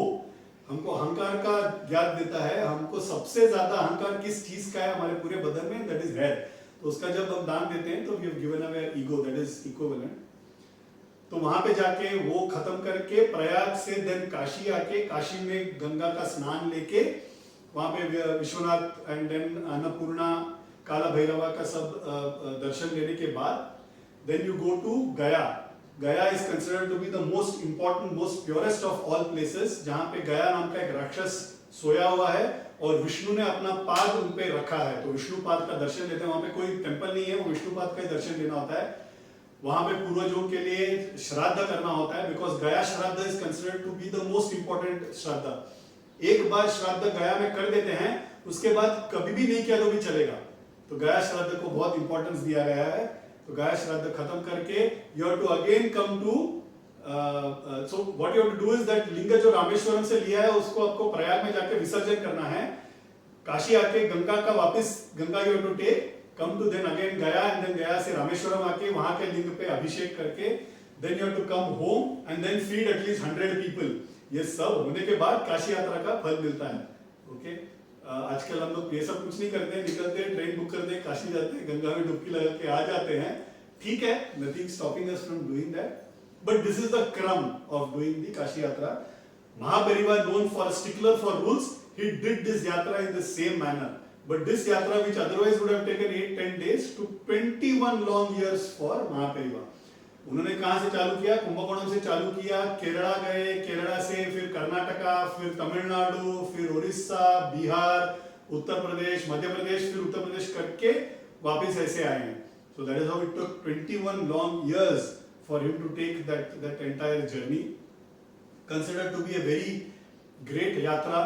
Where a lot of villages, lot of people he met, उनका जो अनुभव है अलग अलग हम लोग आगे पीछे जब कवर करेंगे तो हम लोग कवर करेंगे. But this was one यात्रा that he did. इसके बाद वाला एक यात्रा, as I said, which went on for 29 years, that was only between Karnataka, Tamil Nadu and Andhra Pradesh. वो एक अलग यात्रा हुआ उनका. ये यात्रा खत्म, पहला वाला यात्रा खत्म करने के बाद he comes back to Kumbakonam. Kumbakonam में आने के बाद he takes on, so Mahaperiva ना was led a very austere life. वो कभी उपवास करना चालू कर देते तो निर्जल उपवास 21 days, 30 days, 40 days ऐसे कुछ नहीं खाएंगे, पानी भी नहीं पिएंगे. मौन व्रत रखेंगे तो काष्ठा मौन. काष्ठा मौन मतलब काष्ठा मीन्स वुड, एक लकड़े की तरह जिएंगे. मतलब वो जब हम मौन होते हैं तो हम बात नहीं करते हैं मगर संवेदना कर सकते हैं ना, ऐसे कुछ तो कर सकते हैं ना. वो भी नहीं करेंगे. You will not even give sign language. मतलब that is called as काष्ठमौनम. मतलब उनको अगर बैठ गए तो बैठ जाएंगे, चलेंगे, वो सब करेंगे, लेकिन he will not tell any instruction. लोगों को पहचान के, जान के कि अभी ये पूजा कर रहे हैं, ये पूजा में इनको ये फूल लगेंगे, ये फूल नहीं, अभी उनको पानी लगेगा, अभी उनको नैवेद्य दिखाना है, ये जान के उनको करना पड़ता है. ऐसे बीच बीच में इनको काष्ठमौन, these are his penances. Okay? तो ये काष्ठमौन आते ही उन्होंने 6 महीने का काष्ठमौन, and you will not announce. Mahaperiyava के साथ रहना ना असिस्टेंट्स के लिए बहुत मुश्किल था. बहुत प्यार से रहे, but it is very difficult to live with such guru because वो बताएंगे नहीं. सुबह उठेंगे, बात करना बंद कर देंगे. ये भी काष्ठमौन है, नॉर्मल मौन है, पता नहीं है, वो जानना पड़ता है उनको. You know people around them will then recognise, अच्छा ये काष्ठमौन है, अभी कल खत्म होगा, परसों खत्म होगा, 10 दिन में खत्म होगा, कुछ भी नहीं पता. And still they lived with him, they served him. इसलिए उन लोगों ने जो भी उनके साथ रहे सारों को पक्का मोक्ष मिलेगा. बिकॉज ऐसे संतों के साथ जीने में एक अलग मजा है. एक there is a lot of difficulties, very difficult to understand महापेरिवा's mind. But रहे, उन्होंने सेवा की और उन्होंने मोक्ष पाई. तो ऐसे वो 6 महीना उन्होंने काष्ठमौन किया. तो अभी तो will start of with this अलग अलग लीला चरित्र. वो उन्होंने जब गुरु जब उन्होंने पीठारोहण किया, उसके बाद there were few very important events that happened. One was a Mahamaham that I told about the Kumbh Mela that happened in Kumbhakonam. Lakhs of people had attended. There is a very famous Navaratri festival that got celebrated. लक्षार्चने and then Lakshadweep, ऐसे एक बड़ा नवरात्रि का महोत्सव उन्होंने celebrate किया था. Again where there are lakhs of people who attended. Then there was a तिरवाने कावल के बारे में हमने कवर किया था. जम्बूलिंगम, वाटर लिंग के बारे में कवर किया था, जहाँ पे अखिलांडेश्वरी को आदिशंकरानी बिकॉज उग्र हो गई थी, वो श्री चक्र ताटंगम उन्होंने पहनाया था. ये हमने कवर किया था. 64th आदिशंकरानी की, और बीच बीच में वो जीर्ण हो जाता है तो उसका वापिस वो स्थापन करते हैं. वो दैट वाज विद कांची मठ. तो 64th गुरु ने किया था. फिर जो जीर्ण हुआ महापेरिवा के टाइम पे वापिस करने की जरूरत आन पड़ी, तो वो भी एक सेलिब्रेशन हुआ. महापेरिवा ने क्या किया? Mahaperiva did a special ताटंगम in a manner that will not become जीर्ण for the next 100-200 years. तो इस तरह से उन्होंने उसका स्थापन किया. तो ये टाइम पे भी हजारों नहीं लाखों लोग महापेरिवा जहां पे भी जाते थे, लाखों के कम कोई होते ही नहीं थे. And as events used to be for 10 days, 15 days, ऐसे लोग आ रहे हैं. एंड जब आश्रम में आते थे, जब महापेरिवा के यहाँ पे आते थे, सबके लिए खाना. Okay, everybody used to get food. कहां से होता था वो हम जानेंगे अभी कैसे होता था. The food used to get prepared for all these people. कोई भूखा नहीं जाता था वापस.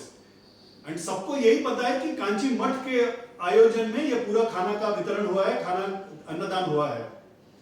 महापेरिवा आगे जाके बोलते हैं कांची मठ के पास पैसा था ही नहीं उस समय.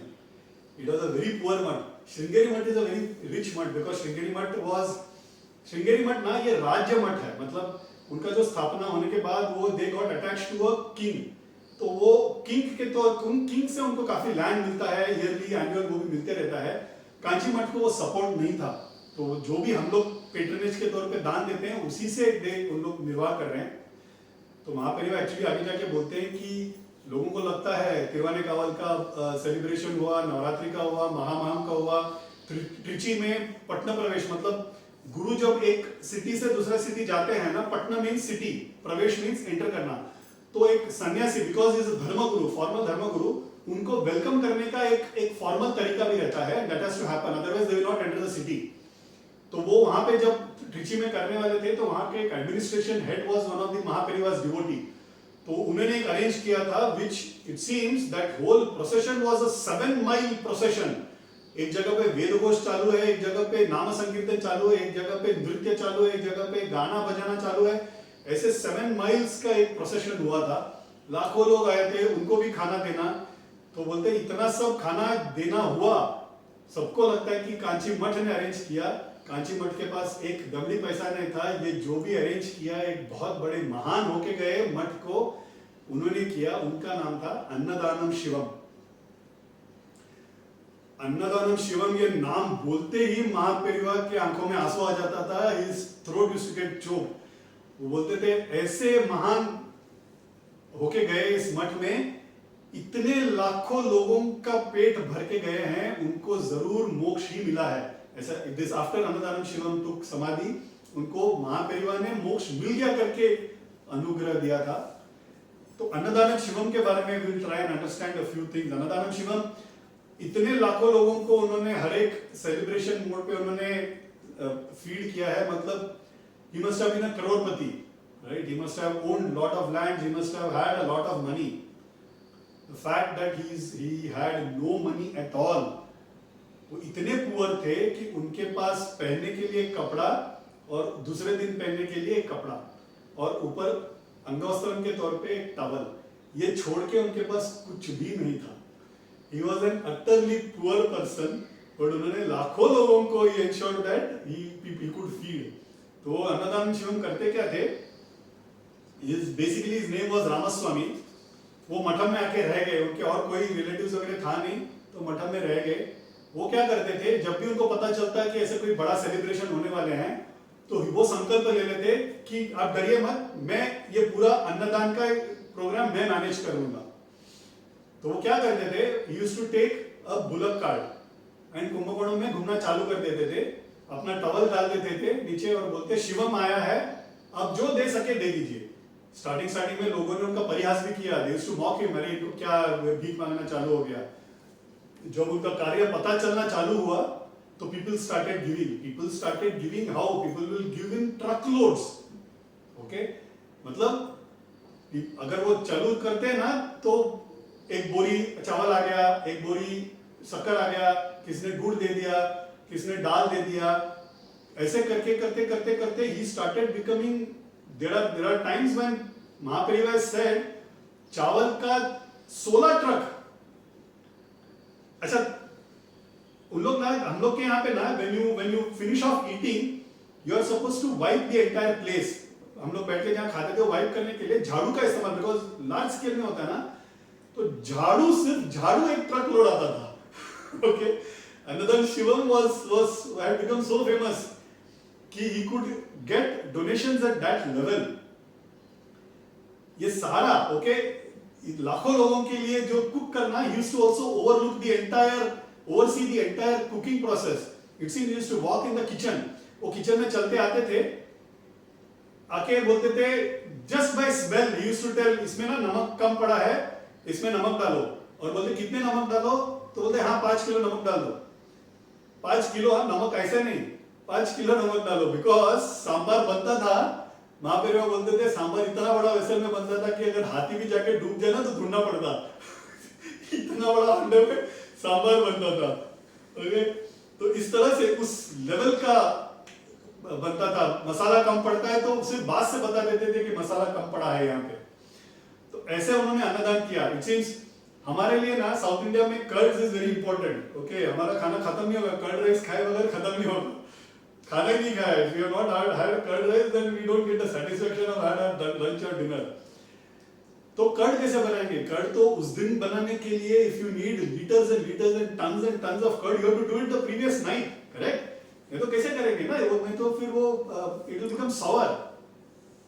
तो अन्नदानम शिवम क्या करते थे, अगर ऐसा प्रोग्राम बन रहा है तो 15-20 दिन से he will start making curd, he will start asking for curds, दूध जमाना चालू कर देते थे, बड़े बड़े बैरल, वुडन बैरल्स में भर के उसको सील करके वो कुंभकोणम के जो महामगम का जो पॉन्ड है ना उसके अंदर डाल देते थे। ओके, वो डालने के बाद बराबर एक दिन पहले when they want it they will get it out freshly curled curd they used to get. तो महापरिवार यूज्ड टू से ये जो चमत्कार करते थे वो it is not because of the शीतल, वहां का जो शीतलपन है, वो जो पानी का जो कूलनेस है उसके वजह से नहीं, अन्नदानम शिवन के दिल में जो शीतलपन था, that is why that curd remained as curds for 20 days, 25 days it used to remain like that and it used to get served and not a single drop used to be sour. इस तरह से उन्होंने अन्नदानम किया है। अन्नदानम Shivam, as I said, I mean the moment he used to take his name, he used to get choked. और सारा करने के बाद the two most important people used to not have that food. Lakhs of food people have got fed. महापरिवा can't have that food because उनको सिर्फ भिक्षा वंदनी खा सकते हैं और खुद अन्नदानम शिवम भी वो खाना नहीं खाते थे। सारा प्रोग्राम होने के बाद कोई पहचान के घर पे जाते थे, बोलते थे मेरे को 3 कवड़ दे दो, दही भात दे दो, वो खाते थे, हाथ धोते थे, आके सो जाते थे, मठ में टवल नीचे डाल के सो जाते थे। किसने किया, किसके लिए किया, कुछ नहीं, कंप्लीट वैराग्य। इतने लोगों का खाना उन्होंने खिलाया है मगर खुद कभी वो खाना खाया नहीं उन्होंने, ऐसे सेवा भाव से उन्होंने किया है पूरा का पूरा कार्य। तो ऐसे महापरिवा भाई सेड दिस, पंडित लोगों ने मुझे शेप किया, ऐसे अन्नदानम शिवम जैसे लोगों ने ये मठ को चलाया और सारा चीज अन्नदानम शिवम नेवर से मैंने किया, किसने किया? कांची मठ ने किया। तो सारा का सारा श्रेय, सारा का सारा क्रेडिट कांची मठ गॉट। कि आज भी अगर बोलते तिरवाने कावल का ये जतरा जो हुआ था उसमें कांची मठ ने अन्नदानम किया या महामगम में कांची मठ ने अन्नदानम किया, he says the fact is Kanchi मठ ने कुछ नहीं किया, अन्नदानम Shivam and his ability to manage such a program, that is why it happened and that is how we remembered him. It seems चावल कुक करते थे, तो चावल कुक करने के लिए क्या करते थे, huge amount of kilos of चावल पहले कुक करते थे, उसको नीचे एक रूम में ऐसा स्प्रेड करते थे, उसका ऊपर एक वेट टॉवल रखते थे, फिर वेट राइस, कच्चा राइस, when you चावल पकाते तो पहले उसको वेट करना पड़ता है ना, तो वेट राइस इक्विवेलेंट क्वांटिटी ऊपर बिछाते थे, उसके ऊपर वापस कपड़ा बिछा के वापस कुक्ड राइस बिछाते थे। तो बीच का जो लेयर है ना 15-20 मिनट में वो भी चावल बन जाता था। तो that is how they were able to produce such large quantities of rice, sambar and curds in short time. So I mean these are things which Mahapariva himself has told. It's a beauty to see how Annadanam Shivam did those work.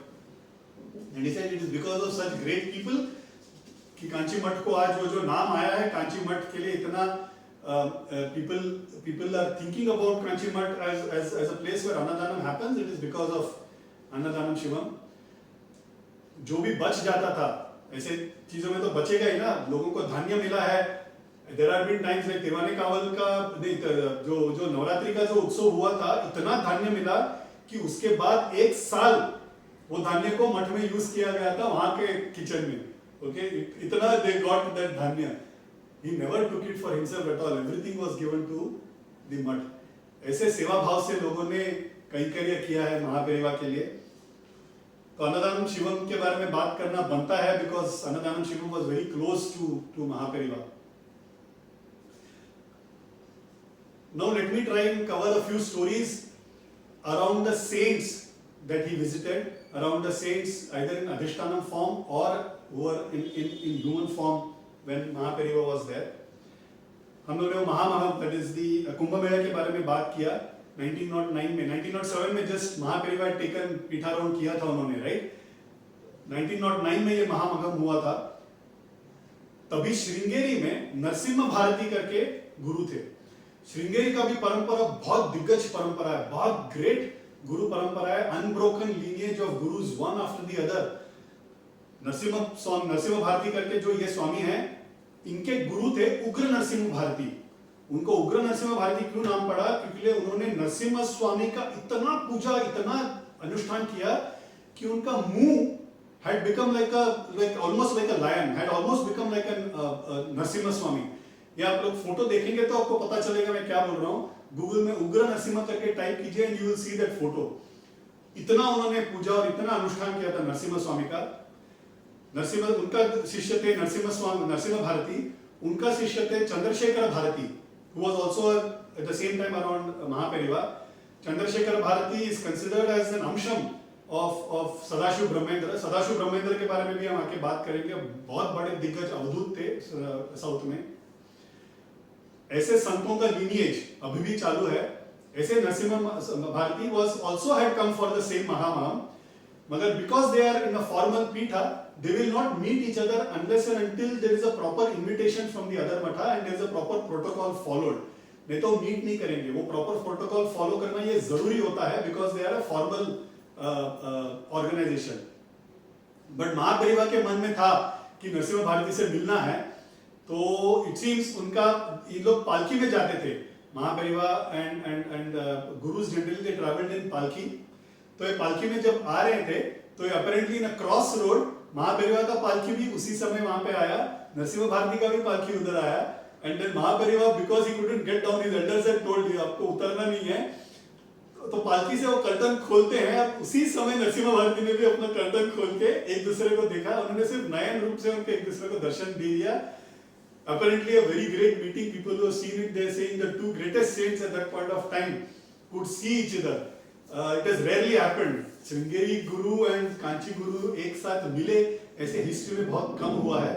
ये एक दूसरे के बदल द्वेष है ऐसे नहीं है। It is just that it is a formal seat, वो प्रोटोकॉल नहीं फॉलो होगा तो they will not meet, it is just that. मगर this was the time when these two gurus met, just a few seconds they saw each other. Mahaperiyava has narrated this, he saying इतना तेज उनके मुख में था, नरसिम्हा भारती के मुख में इतना तेज था, मैं देख के दंग हो गया था, is what Mahaperiyava himself has told. तो in one of his as soon as he took sannyasa and पीठारोहण करने के बाद गुरु, परम गुरु और परमेष्ठी गुरु, ये तीनों का समाधि का दर्शन लेना चाहिए हर गुरु को। तो गुरु और परम गुरु तो एक ही जगह में हो गया ना। कलवे में हमने देखा था समाधि एक ही जगह पे था, वहीं पे उन्होंने संन्यास भी ली। परमेष्ठी गुरु which is the 65th pontiff, if you remember I had covered while covering the ancestor of Mahapariva, there was this ancestor who had served both the 64th guru and the 65th guru. 65th guru was the Dani who used to give a lot of people a lot of things. If you remember, I covered that story. Otherwise, you can listen to the first session that we had. उनको इलियात्तन कुड़ी स्वामी बोलते हैं, because इलियात्तन कुड़ी में उन्होंने समाधि ली। तो don't worry about these names. South में ना names थोड़े tricky हैं. They are a little tongue twisters. Okay, so you don't bother. You just remember him as the 65th pontiff. Okay. तो इलियात्तनकुड़ी स्वामी से समाधि जाके देखते हैं, वहां पे दर्शन देते हैं। वो इलियात्तनकुड़ी में क्यों उन्होंने दर्शन समाधि ली थी? बिकॉज दैट 65th pontiff जब वहां पे गए थे एक दिन वहां का उनका यात्रा में, तो उन्होंने वहां पे he basically did meditation there, और एक जगह पे मेडिटेशन करने के बाद वहां पे सिर्फ एंथल था, कुछ नहीं था, जंगल था और एंथल था। वहां पे वो मेडिटेशन करते हैं, बाहर आने के बाद वो बोलते हैं वो गांव वालों से कि ये वाला जो जमीन है आप मठ के लिए दे देंगे क्या? तो वहां के वो डिवोटीज ने बोला कि ये तो बंजर जमीन है, यहाँ पे तो कुछ नहीं होता है, यहाँ पे सिर्फ एंथल्स है, ये क्यों चाहिए? अब हमको कुछ और देते हैं, बड़ा भी देते हैं और कुछ अच्छी जगह पे देते हैं। तो 65th pontiff बोलते हैं नहीं होता है तो मुझे ये दे दीजिए, नहीं तो चलेगा, ऐसे करके निकल आते हैं। कुछ दिनों के बाद he takes samadhi and then they realize that he wanted to be his samadhi wanted to be here, इसलिए उनका समाधि वहां पे बांधा गया था। इलियात्तनकुड़ी स्वामी सो महान कि एक एक हमारे यहाँ पे संत ऐसे ऐसे होगी, शंकर परंपरा में एक से बढ़ के एक संत होके गए हैं। इट सीम्स वो 65th pontiff एक बार काशी गए थे। काशी जब गए थे तो वहां पे उनका एक सदस्य हुआ जहां सामने काफी स्कॉलर्स आके मिले and they wanted to get into a discussion, a kind of an argument discussion. संवाद और वाद is an acceptable thing, okay. और गुरु जब आते हैं तो पंडित लोग आके उनसे संवाद भी करेंगे और वाद भी करेंगे, ताकि there is a decision on certain controversial aspects. तो उसके लिए सामने 100 लोग बैठे हैं, सदस्य चालू ही नहीं हो रहा है। सामने से किसको बात करना होगा ना कि ओके हमारे पास ये डाउट है, आप इसका निवारण कीजिए। वो बात करना चालू ही नहीं कर रहे हैं। 5 मिनट हो गया, 10 मिनट हो गया, 15 मिनट हो गया, 30 मिनट्स हो गया, स्वामी जी बैठे हैं और इन लोग भी बैठे हैं, बात ही नहीं कर रहे हैं। तो उसके बाद मठ के एक असिस्टेंट आके बोलते हैं कि आप please you can start of, इनको गुरु को जाना भी है अलग जगह पे, तो आप चालू कर दीजिए। तो बोलते हैं हम चालू नहीं कर पाएंगे, स्वामी के गोद पे एक नन्ही सी एक बेटी बैठी हुई है, ग्रीन साड़ी में बैठी है, वो जब उठा के बाजू में रखेंगे तभी हम बात कर पाएंगे। Apparently the green girl who was sitting, वो उनको दिखा, is Kamakshi herself, the Devi associated with Kanchi. हर कांची गुरु के गोद में apparently देवी बैठती है, हमको दिखता नहीं है because we are, वो हम हैं, हम वही हमारा लेवल है, बट जो देख पाते हैं उन्होंने they have seen, they said Kanchi Kamakshi itself sits on their lap and that is the goddess who starts speaking। तो इन लोगों ने बोला कि नहीं हम बात नहीं कर पाएंगे, सामने देवी बैठी है, वो गोदी से उठा के बाजू में रखेंगे तो हम बात कर पाएंगे। इतने बड़े वो संत थे, उनको भी जाके महापेरिवा मिलके आते हैं, उनका समाधि का दर्शन लेते हैं। फिर एक बार नेरूर करके, there is a small town in Tamil Nadu, Nerur is the samadhi place of Sadashiva Brahmendra Swami. Okay, I will just spend some time on this saint. This saint is undoubtedly one of the greatest saints, the greatest Avadhuta who lived. He is a Samarkalin for Sant Tukaram, Shivaji, Samarth Ramdas. उस समय के हैं 17th 18th century. He lived for about 150-200 years. Okay, बहुत बड़े अवधूत थे। He was associated to Kanchi मठा। Okay, उनका नाम था शिवराम कृष्णा। बचपन से बहुत इंटेलिजेंट, बट बहुत तर्कवादी, मतलब कुछ भी करेंगे तो भी विल आर्ग्यू बैक। तो whenever I was told this story, I always was reminded of my son। आप कुछ भी बोलेंगे और सामने से कुछ और बोलेंगे, okay, and you will ensure that he is only right। तो शिवरामकृष्णन के पिताजी क्या करते हैं, उस जमाने में क्या होता था कि, उस जमाने में नहीं अभी भी होता है कि अगर ऐसा कर कुछ होता है तो then they will go and place a person in the मठा। तो तभी जो मठ में पीठाधिपति थे, 56th pontiff was on the मठा, his name was परमशिवेंद्र सरस्वती। मठ में जाके छोड़ देते हैं, मठ में छोड़ के वहां पे वेदों का ज्ञान शास्त्र सीखने के लिए वहां पे रख देते हैं उनको। तो ये सब सीख के उनको सन्यासा भी मिल जाते हैं। सन्यास में उनका नाम बदल के सदाशिव ब्रह्मेंद्र होता है। Sadashiva Brahma, Indra Saraswati is the surname, so Sadashiva Brahmendra Saraswati, that is the name, but he doesn't become the peethadhipati. तो हमारे मठ में ना काफी लोग सन्यासी, अभी भी जाएंगे ना तो काफी सन्यासी दिखेंगे हमको, तो सारे पीठाधिपति नहीं हो जाते हैं, only 1% is selected as a peethadhipati. तो he is also living there in the matha itself, but वो जो तर्क करने का जो हैबिट है ना वो गया नहीं है, वो जो मिस्चिफ है that is not gone, but he is an expert, he is an amazingly intelligent person. तो क्या होता था, लोग आते थे अपना कला का प्रदर्शन करने के लिए, अपना विद्वत का प्रदर्शन करने के लिए मठ में आते थे, स्वामी के सामने, गुरु के सामने प्रदर्शन करने के लिए। तो वहां पे जाने के पहले ये पकड़ लेते थे, अच्छा तुम सामवेद में एक्सपर्ट हो तो इसका अर्थ बताओ, तुम यजुर में एक्सपर्ट हो तो उसका अर्थ बताओ। तो वो सामने से बताते थे तो ये उल्टा दूसरा अर्थ निकाल के, नहीं इसका अर्थ ये है और इसका मीनिंग ऐसा है, because he was very intelligent and he used to give examples. तो क्या होता था ना, लोग, people used to come thinking they are experts and they used to feel crestfallen, अरे यार ये बंदे से मिलते हैं तो अपना इज्जत निकल जाता है, हम जाते हैं कुछ अर्पण करेंगे, स्वामी हमको अनुग्रह करेंगे, कुछ गिफ्ट दे देंगे, you know that is the idea, right? We common people go there, citation दे देंगे, हम वो दिखा के अपना जीवन व्यतीत करेंगे, इस हिसाब से आते हैं और ये इनको हराते रहते हैं। तो लोग बहुत परेशान हैं। तो once what happens is one of the person he gets defeated and he gets defeated very badly and वो सामने से बोलेंगे क्या तुम यजुर्वेदा का एक्सपर्ट बोलते हो, तुमको इतना भी नहीं पता, ऐसे भी सामने से बोल देंगे। तो एक बार जाके वो परमशिवेंद्र सरस्वती से जाके that person goes and complains, बोलते हैं हम यहाँ पे आते हैं आपसे मिलने के लिए, ये सदाशिव ब्रह्मेंद्र सरस्वती हमको पकड़ लेते हैं और हमारा यहाँ पे वाट लगा देते हैं, तो आपको कुछ करना होगा।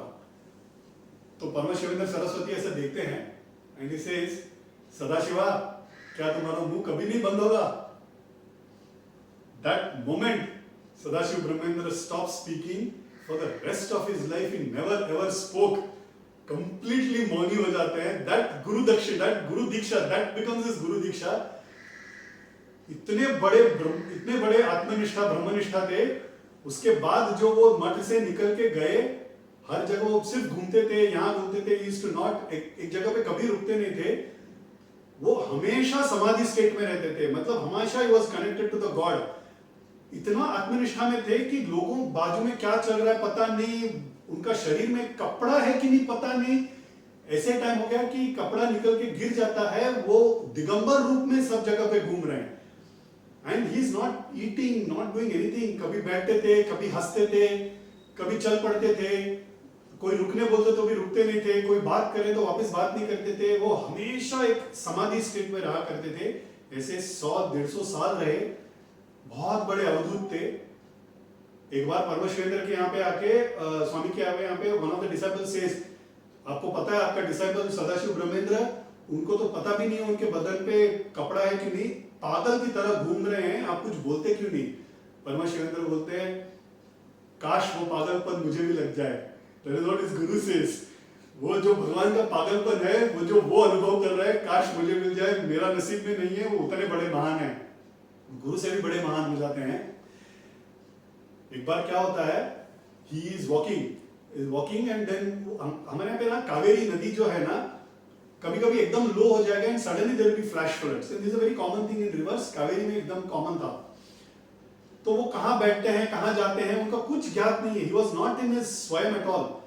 तो एक बार वो the river had gone down, in the banks he was sitting, बैठ के वो निष्ठा में कहीं तो देख रहे हैं, suddenly there is a flash flood that comes and it just sways him, and that sway is so large कि उनका बॉडी को उठा के it just, वहां पे क्या होता है, when the water is there वो सॉफ्ट हो जाता है ना soil, तो it puts him into the soil and he is stuck in the soil।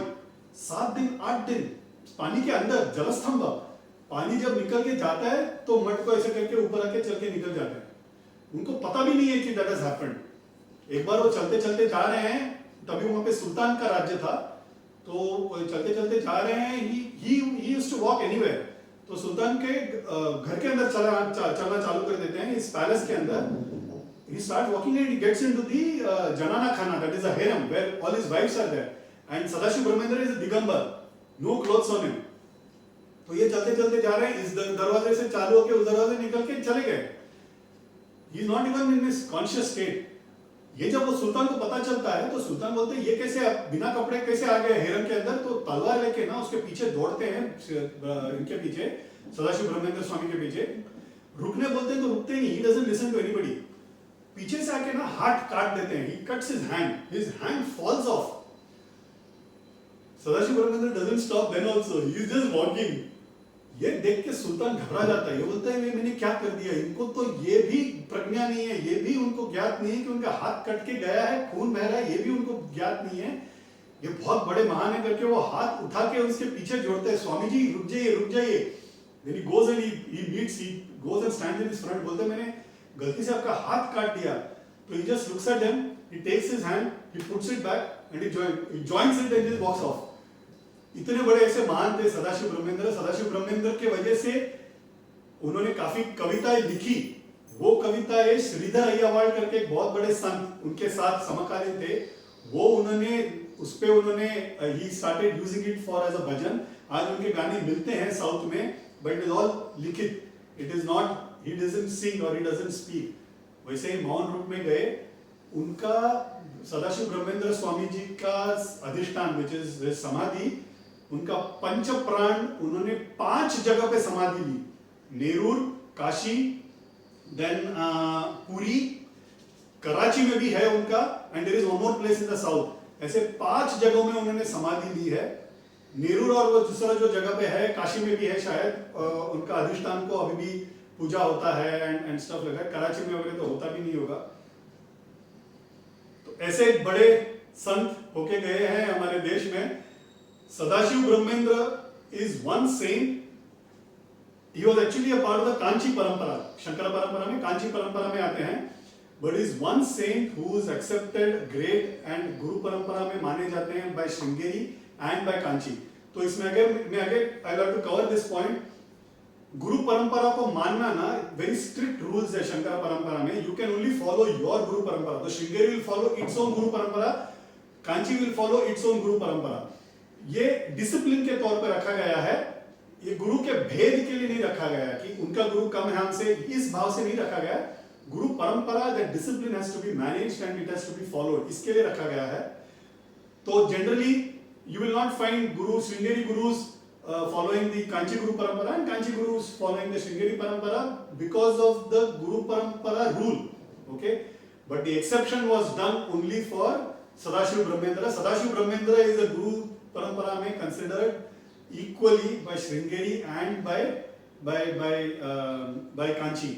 Sringeri में चंद्रशेखर भारती करके जो गुरु आए उनको तो सदाशिव ब्रह्मेंद्र का अंश माना जाता है।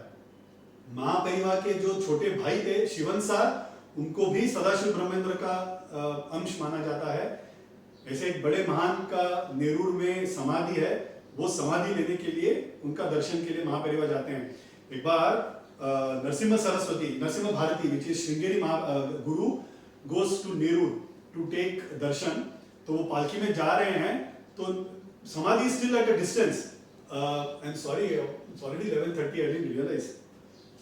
अपने पास काफी कहानियां हैं, ओके ठीक है, मैं जितना कवर हो सकूंगा, give me 5 minutes, let me cover at least the same sort of portion, let me cover today, so then okay seems difficult to cover because there are couple of very interesting stories. मैं at least Sadashiva Brahmendra का story cover करता हूँ।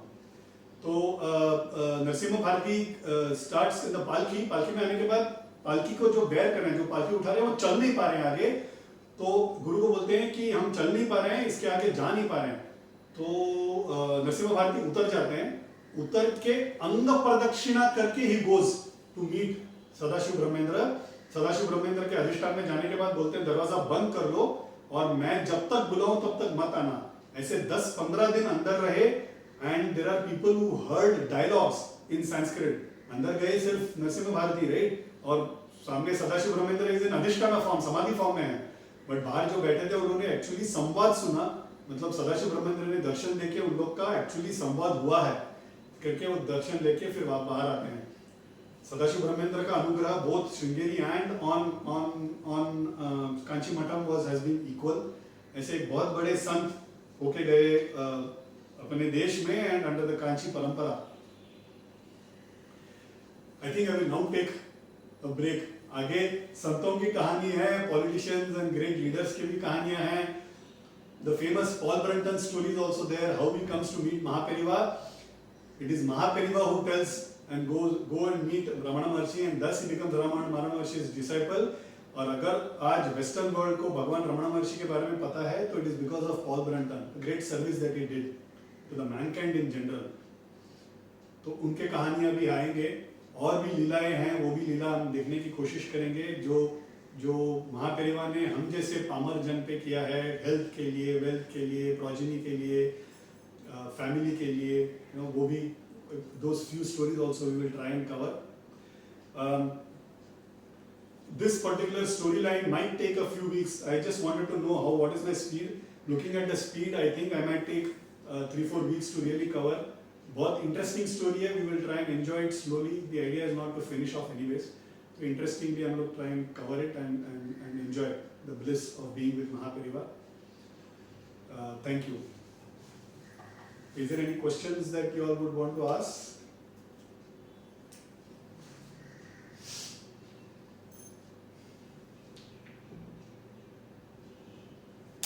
Any questions? Otherwise we'll start with Hanuman Chalisa। Story में जो बता रहा था clearly सुनाई दिया ना, right? There was no issues, right? Great। So we'll start with Hanuman Chalisa। Shri गुरु चरण सरोज रज निज मन मुकुर सुधारी, वरणौ रघुवर विमल जसु जो दायक फलचारी। बुद्धिहीन तनु जानिके सुमिरो पवन कुमार, बल बुद्धि विद्या देहु मोहे हरहु क्लेश विकार। जय हनुमान ज्ञान गुण सागर, जय कपीस तिहु लोक उजागर। रामदूत अतुलित बल धामा, पवन सुत नामा। महावीर विक्रम बजरंगी, कुमति निवार सुमति के संगी। कंचन वरन विराज सुबेसा, कानन कुंडल कुंचित केसा। हाथ वज्र और ध्वजा विराजे, कांधे मूंज जनेऊ साजे। शंकर सुवन केसरी नंदन तेज प्रताप महाजगबंदन विद्यावान गुणी अति चातुर राम काज करिबे को आतुर। प्रभु चरित्र सुनिबे को रसिया राम लखन सीता मन बसिया। सूक्ष्म रूप धरि सिय दिखावा विकट रूप धरि लंक जरावा। भीम रूप धरि असुर संहारे रामचंद्र के काज सवारे। सजीवन लखन जियाए श्री रघुवीर हर्ष उर लाए। रघुपति कीन्ही बहुत बढ़ाई तुम मम प्रिय भरत ही सम भाई। सहस बदन तुमरो यश गावे अस कहि श्रीपति कंठ लगावे। सनकादिक ब्रह्मादि मुनीसा नारद सारद सहित अहिसा। यम कुबेर दिक्पाल जहाँ ते कवि कोविद कहि सके कहाँ ते। तुम उपकार सुग्रीव ही कीन्हा राम मिलाए राजपद दीना। तुमरो मंत्र विभीषण माना लंकेश्वर भय सब जग जान। सुख सहस्त्र जो जन बल भानु लील्यो ताहि पदुर्पद जान। प्रभु मुद्रिका मेलि मुख माहि चल दिलांग गए अचरज नान। दुर्गम काज जगत के जेते सुगम अनुग्रह तुम्हारे तेते। राम दुआरे तुम रखवारे होत न आज्ञा बिनु पैसारे। सब सुख लहे तुम्हारी सरना तुम रक्षक काहू को डरना। आपन तेज समारो आपे तीनों लोक हांकते कापे। भूत पिशाच निकट नहीं आवे महावीर जब नाम सुनावे। नासे रोग हरे सब पीरा जपत निरंतर हनुमत बीरा। संकट ते हनुमान छुड़ावे मन क्रम वचन ध्यान जो लावे। सब पर राम तपस्वी राजा तिनके काज सकल तुम साजा। और मनोरथ जो कोई लावे सोई अमित जीवन फल पावे। चारों जुग परताप तुम्हारा है प्रसिद्ध जगत उजियारा। साधु संत के तुम रखवारे असुर निकंदन राम दुलारे। अष्ट सिद्धि नव निधि के दाता असवर दीन जानकी माता। राम रसायन तुम्हारे पासा सदा रहो रघुपति के दासा। तुम्हारे भजन राम को पावे जन्म जन्म के दुख बिसरावे। अंत काल रघुबर पुर जाई राम हरि भक्त कहाई और देवता चित्तन धरहि। हनुमत से सर्व सुख करई संकट कटई मिटई सब पीरा। सुमिरई हनुमत बल बीरा। जय जय जय हनुमान गोसाई कृपा करहु गुरुदेव की नाई। शत बार पाठ कर कोई छूटहि बंदी महासुख होई। जो यह पढ़े हनुमान चालीसा होय सिद्धि साखी गौरीसा। तुलसीदास सदा हरि चेरा कीजे नाथ हृदय मह डेरा। पवन तनय संकट हरन मंगल मूर्ति रूप। राम लखन सीता सहित हृदय बसो सुरभूप। सियावर रामचंद्र की जय। के बोलो हनुमान की जय।